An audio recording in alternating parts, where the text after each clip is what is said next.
When you picture John the Baptist, what comes to mind? Maybe you see a wild man out in the desert, wearing some uncomfortable camel hair, chewing on bugs. That's the usual image, right? But I've got this feeling there's more to him than just that rugged look. John the Baptist is one of those figures that pops up not just in Christianity, but across multiple faiths. Islam, Mandaeism, Baha'i, even in the Druze tradition. It's as if he's this intersection where history and spirituality meet. So there's got to be something deeper than the rough clothing and diet of locusts and honey, right? Think about it.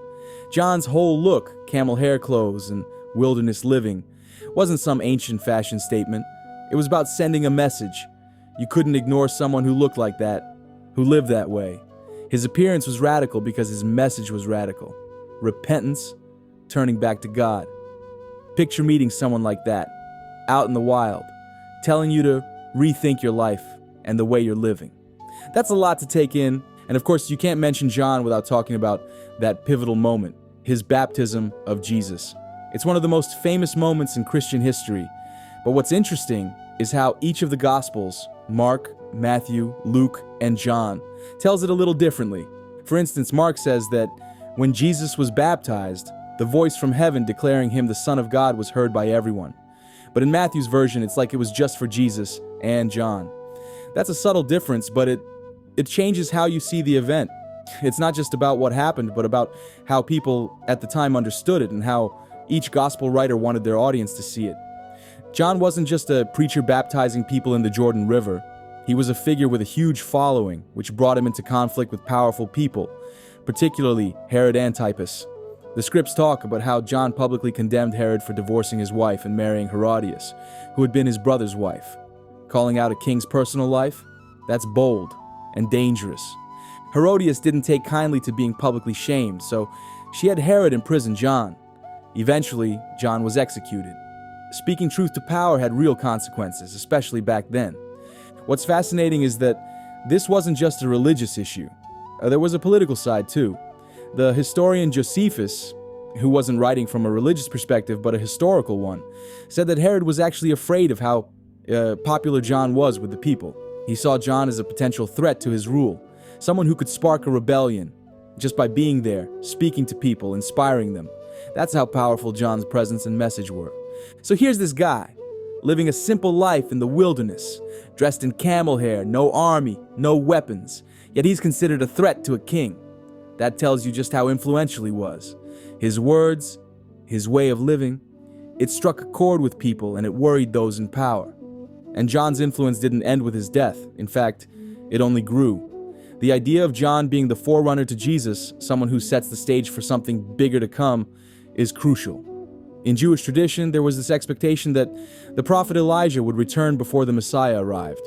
So when John appeared, preaching repentance and baptizing people, many thought he was fulfilling that role of Elijah, paving the way for the Messiah, Jesus.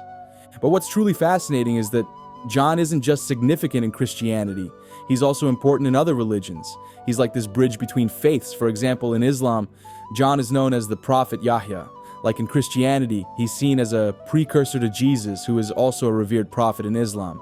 The Quran even emphasizes the peace that surrounded John's life, mentioning how peace was upon him when he was born, when he died, and when he'll be resurrected.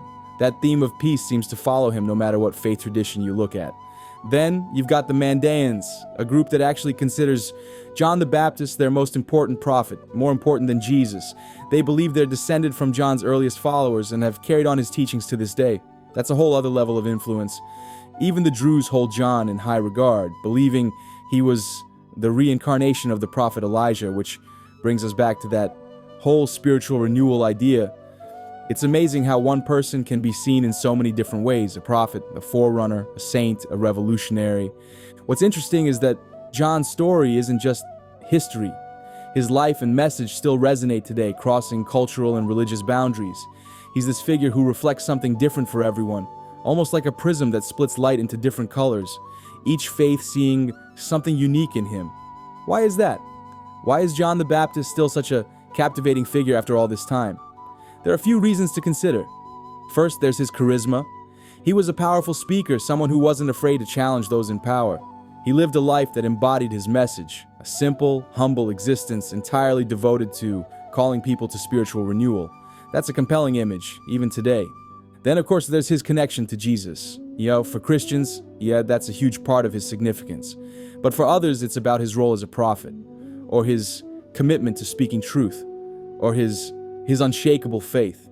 It's as if different faiths can see in him whatever aspect of faith or authority they're looking for. In the end, John the Baptist is one of those rare figures whose influence transcends time, culture, and religion. He's still relevant today, which is pretty amazing when you think about it. It makes you wonder, if John were around today, what would he say to us? What would he challenge? What would he want us to change?